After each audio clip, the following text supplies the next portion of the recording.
올해로 30대 후반, 저는 서울에서 평범하게 직장을 다니고 있는 월급쟁이입니다. 20대 때에는 그냥 이렇게 살아가도 되겠다 싶었어요. 안정적인 직장에서 월급 받으면서 여행 다니고 맛있는 것도 사 먹고 가족과 오손도손 지내면서요. 그런데 충격적인 사건이 하나 생겼습니다. 아버지 건강이 악화되면서 제가 직장을 그만두게 되었었어요. 그때 아버지는 신장 기능이 완전히 망가진 상태였습니다. 결국 아버지께 신장을 공여해드리면서 저는 약 8개월간의 공백기를 가지게 됩니다. 회복을 해야 하니까 일은 둘째치고 제 건강을 챙기는 게 우선이었어요. 이때 상당히 큰 불안감이 찾아왔던 것 같아요. 매달 들어오던 월급이 뚝 끊겼고 통장에서는 여지껏 열심히 모아뒀던 돈들이 조금씩 빠져나가고 있었습니다. 이때 내가 그동안 돈을 버는 게 아니라 시간과 체력을 돈에 팔고 있는 게 아닐까라는 생각을 처음 했던 것 같아요. 이게 부동산 경매로 월세 투자를 결심한 첫 계기였던 것 같네요. 그때부터 제 기준은 달라졌습니다. 저에게는 노동 없이도 수익이 들어오는 구조가 필요했어요. 그래서 오늘 제가 드릴 이야기는 부동산 투자 중에서도 왜 월세 현금 흐름 투자를 선택했는지 3가지 이유를 들어서 말씀드려 볼게요. 첫 번째, 나는 시세 차익 대신 현금 흐름 시스템을 원했다입니다. 부동산 투자에는 크게 2가지 방향이 존재합니다. 첫 번째는 시세 차익, 말 그대로 싸게 사서 비싸게 파는 투자를 뜻하고요. 두 번째는 현금 흐름, 매달 수익이 들어오는 투자를 뜻합니다. 주변에 부동산 투자를 한다고 하면 열의 9은 시세 차익 관점으로 접근합니다. 싸게 사서 집을 깔끔하게 수리하고 가격이 오르면 팔아서 수익을 내는 방식이죠.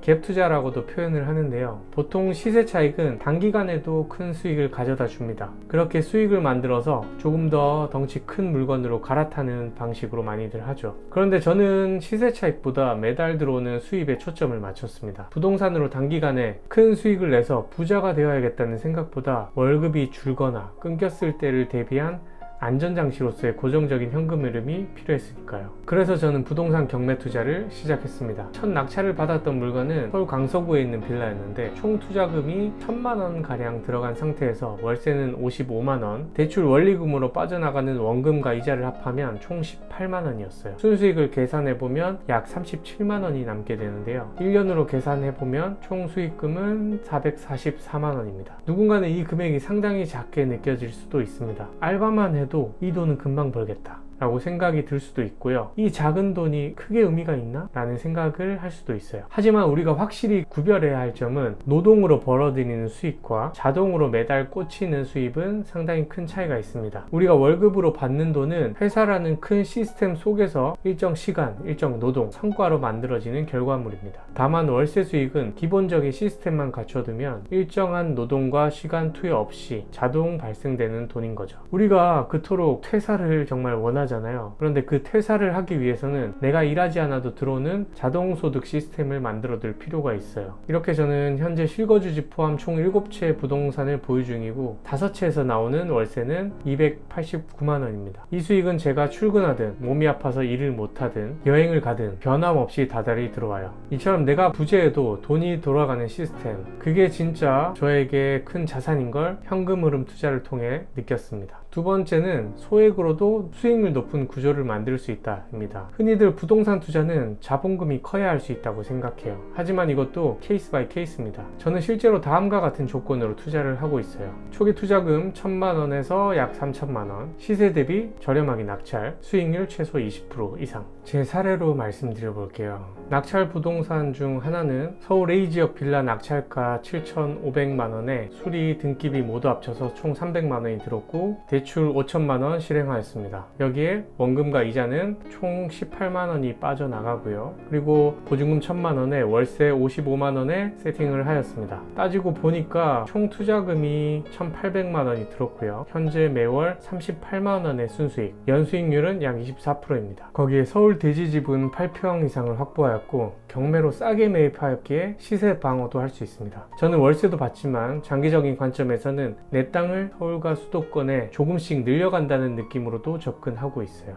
이처럼 경매 월세 투자는 단기간에 큰 수익을 낼 수는 없지만 안정적이고 높은 수익률을 가져다주는 든든한 보험 같은 투자입니다. 최근에는 경매로 낙찰받은 빌라를 에어비앤비로 활용할 방법을 계획 중에 있어요. 이렇게 되면 리스크는 조금 있겠지만 조금 더 높은 수익을 가져갈 수 있겠죠. 이제 에어비앤비로 진행을 하게 되면 그때 또 유튜브 영상으로 공유해 드리도록 하겠습니다. 자, 마지막으로 세 번째는 월세는 위험 대비 안전성이 매우 높다입니다. 투자에서 가장 중요한 것은 바로 리스크 관리입니다. 제가 경매 물건을 선택할 때 이 세 가지 기준은 반드시 체크를 해요. 첫 번째는 수요, 역 또는 버스 정류장이 인접할 것, 빌라 밀집 지역일 것, 학교, 공원, 편의시설이 인접할 것. 두 번째는 수익률입니다. 최소 20% 이상이 나도록 입찰 가격을 조정을 합니다. 자, 그리고 세 번째, 대지 지분. 서울일수록 땅의 가치는 쉽게 떨어지지 않습니다. 그렇기에 건물의 연식보다는 땅의 지분을 체크를 합니다. 이렇게 기준점을 잡고 투자를 하면 리스크를 확실히 줄일 수 있어요. 또한 월세 수익은 경기 변동의 영향을 확실히 덜 받는 구조입니다. 따라서 경매 투자를 통해서 싸게 낙찰을 받기만 한다면 하락기에도 크게 영향을 덜 받게 돼요. 그리고 금리가 상승해 이자가 올라도 월세도 함께 오르기 때문에 월세 수익 자체에도 크게 타격이 없는 편입니다. 이는 곧 저에게 심리적 방어선이자 안전장치로서의 역할을 하네요. 제가 무언가 도전을 하더라도 버틸 수 있는 힘이 되어주는 것 같습니다. 투자는 결국 삶의 구조를 바꾸는 일이라고 생각해요. 제가 선택한 부동산 경매 투자는 단순히 돈이 아니라 시스템을 저에게 남겨주고 있어요. 지금 저에게는 직장 월급, 부동산 월세, 공간대여 사업 이렇게 제 통장에 세 갈래의 소득이 발생됩니다. 총 월세 수익은 289만원, 공간대여 순수입은 150만원, 거기에 직장 월급까지. 직장 외에도 내가 만든 자동 현금 흐름이 있다는 건 정말 저에게 큰 안정감을 주는 것 같아요. 만약 제가 회사에 잘리더라도 어떤 위기가 찾아오더라도 견딜 수 있는 수익 구조를 통해서요.